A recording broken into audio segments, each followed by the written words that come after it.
All right, everybody, welcome back, welcome back, welcome back to Multi-Gen Collectibles here on YouTube, where we are going over the collection that my grandmother and I built and saved for many, many years, going back to 1988 through 1994. And we are looking at this collection for the first time on camera in many, many cases in 30 to 35 years. And if you've been following the channel, if you're subscribed to the channel, you've been watching these videos, I appreciate it so, so much. And you've probably noticed that many of these videos I've said repeatedly, this is the first time I'm opening this box in 30 to 35 years, or this is the first time I'm looking at these cards again for 30 to 35 years now. And I think that's what I really want to communicate with everybody, is that this is as much of a reunion as it is a documentary of this sports card collection. Now, yes, I know it's the junk wax era, and many people have many negative things to say about the junk wax era. However, that's when I was a teenager, and that's when I was a kid between 8 to 10 years old. So you think about it, from the time I was about, we'll say, 8 years old to about 14, that's when I was collecting. And it just happened to be at that time. So yeah, there's no superfractors and X-fractors and hollow foils and autograph patches and this and that chrome card. There just wasn't any of that at that time. And then by the time these card companies started producing super short print cards, I stopped collecting. So you get what you get. All right. Thank you again for being here with me. I appreciate it. Now, today, as you see, we have some cards on the stand from the previous box that I went through. And I had said that I was going to go into another box that also features cards that I recently consolidated from a couple boxes. I took out the commons and left behind the more notable players, the Hall of Fame players, the top tier should be Hall of Fame players, and some of the special inserts and subsets. And I wanted to show those on camera instead of looking at the same cards over and over and over and over again, because we do have so many cards in that collection. So with that being said, let's dive right into the new box. So in this box, my grandmother wrote Score 2. And I don't know if that meant Series 2 or a second box of Score. And when I had opened it, it sure as hell was 1991 Score. And it was full of 1991 Score. So I think this was a second box of extras. So as I was consolidating, this box now has not only Score cards from a lot of the stuff we just looked at in the previous videos, but now also features some Donruss, some Upper Deck, I think some Fleer, and of course the Score cards. So let's start on this far right side and jump into the first stack of cards. All right. Leading off, we have 1990 Upper Deck, and look who it is. Jack McDowell before the goatee. Right? This is Jack McDowell before the goatee. I love this card. I know so many people love the 89 Upper Deck because it's the first one, but I love both of them. And I don't know what it is about this top baseline border. I just love how that looks. It's just a clean look. The 89 is so iconic with the first baseline going up on the right border, but I love this one as well. So, I don't know. Let me know what your thoughts are on 1990 Upper Deck. Jack McDowell, and look who it is. This is exactly what I was talking about. Bobby Witt. Why do I have Bobby Witt pulled out? Because of his son, Bobby Witt Jr., right? So now you get a chance to see the connection between Bobby Witt and Bobby Witt Jr. John Kruk with the Phillies. Oh, look at Randy Johnson. We got the Randy Johnson 1990 Upper Deck, second year card, just like Ken Griffey Jr. Tom Glavine, looking intense right there. You got that intense look. Jack Morris, Hall of Fame pitcher.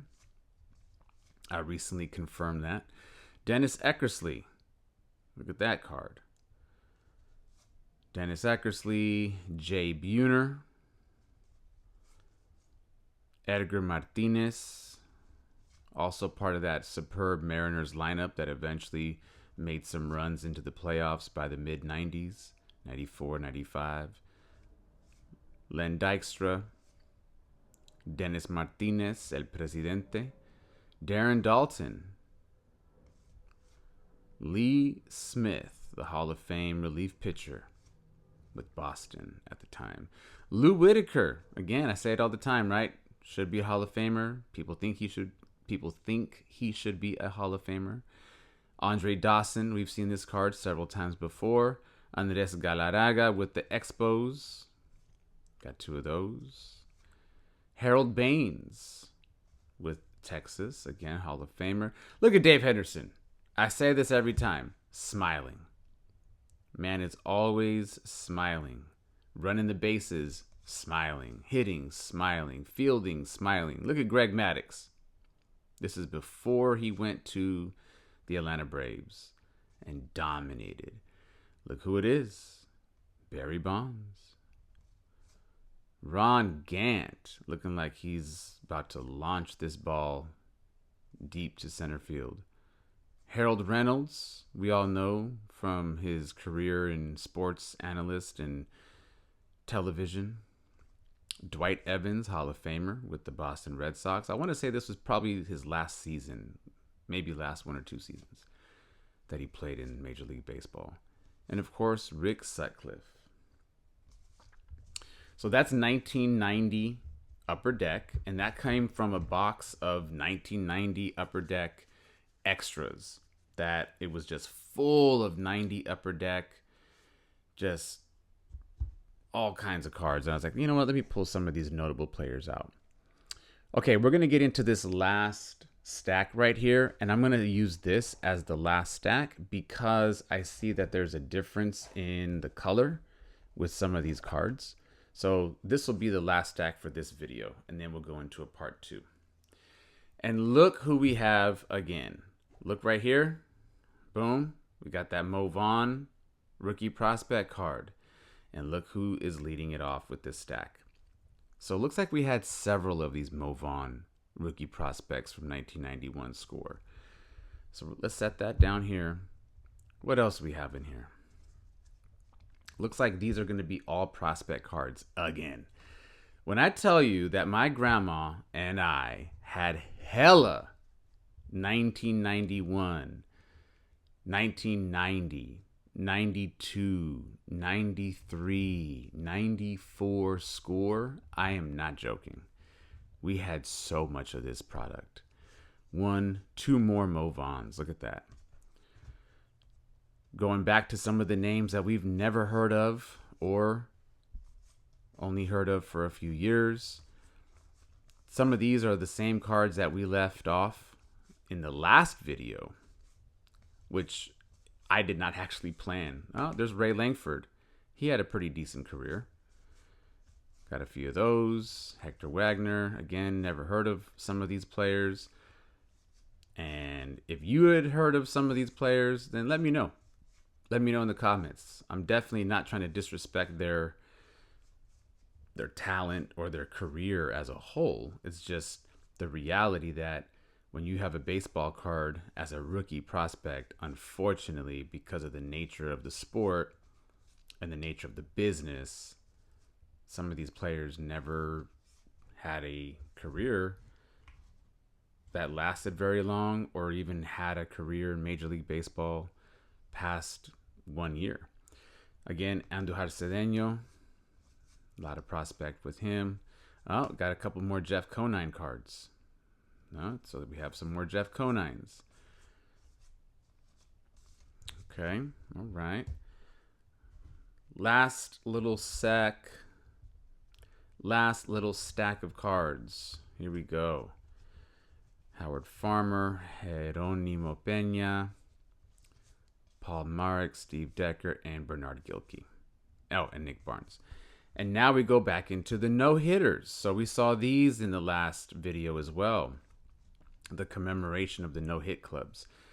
Again, Steve, Mulholland, Perez, Hawkins, Fernando Valenzuela having a no-hitter on the same exact day as this man right here is Dave Stewart. Nolan Ryan a few days later. Randy Johnson. Yeah. And then the combined no-hitter with Mike Witt and Mark Langston. Then we go back into the Rifleman cards. Back at the Rifleman. Got Andy Van Slyke, a few more Ken Griffey Jr.'s. Didn't realize we had so many of these. Eric Davis, Snyder, Master Blasters, Cecil Fielder, Jose Canseco. Got a few of those. Matt Williams, Eric Hansen, Frank Viola, Nolan Ryan with the K-Man cards. Dwight Gooden, Roger Clemens. And then we're going to get back to our first round draft pick cards. How cool would it be if we found another Chipper Jones in this stack? Let's see if we can get another Chipper Jones. All right. That would make this video so cool if we found that again. We got the Griffey Jr. Rifleman. Now let's see if we can get the Chipper Jones first round draft picks. All right. Donovan Osborne, Aaron Holbert. Again, I've never heard of some of these players. Steve Carsey had a career with some longevity. Robbie Beckett, never heard of him. Nope, no Chipper Jones first round draft pick, unfortunately. We don't get to double up. But we got the big head all-star cards. Leading off, Bobby Bonilla, Eric Davis, Matt Williams, Barry Larkin, Will Clark, Benito. And we finish off with Randy Myers. There you go. So again, we have our 1991 score. We had our 1990 upper deck. And now, in the next video, actually, you know what? Let's finish off with this one. We're going to finish off with this because this is very, very special. We're going to finish off with this last stack of cards. And I want to show you something. I had no idea that I even had this card. And I found out recently that this card is a very special insert for this player. And lo and behold, as I'm going through these boxes of 91 score, look what I found. The Bo Jackson Bow Breaker card. I didn't even know about this card until recently, and I saw that it sold for a really high price at a high PSA grade. And I'm going through these boxes and I find it. And I say to myself, holy crap, I have this card. But not only do we have one, we have two. So we have two of the very sought after, apparently, Bow Breaker Bo Jacksons. I didn't even know this was a card that was highly sought after, and I had no idea that I even had it. But apparently that is a card that a lot of people in the hobby seek. So Bo Jackson Bow Breaker.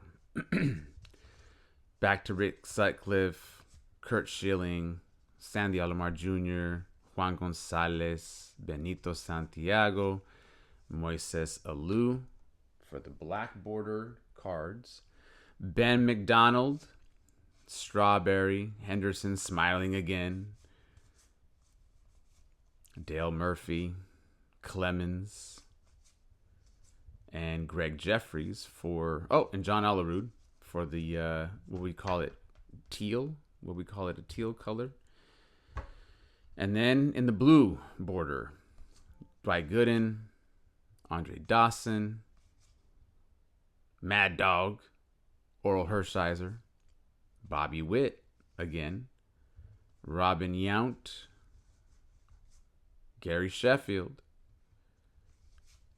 Fred Crime Dog McGriff, Andres Galarraga, Kevin Mitchell, Fernando Valenzuela, Ron Gant, Martinez, Dave Parker, Eckersley. There's Tony Gwynn. We didn't see him in the previous video. And our friend Barry Larkin. Oh, there's Bobby Witt again. So, needless to say, we've come across a lot of 1991 score. Okay?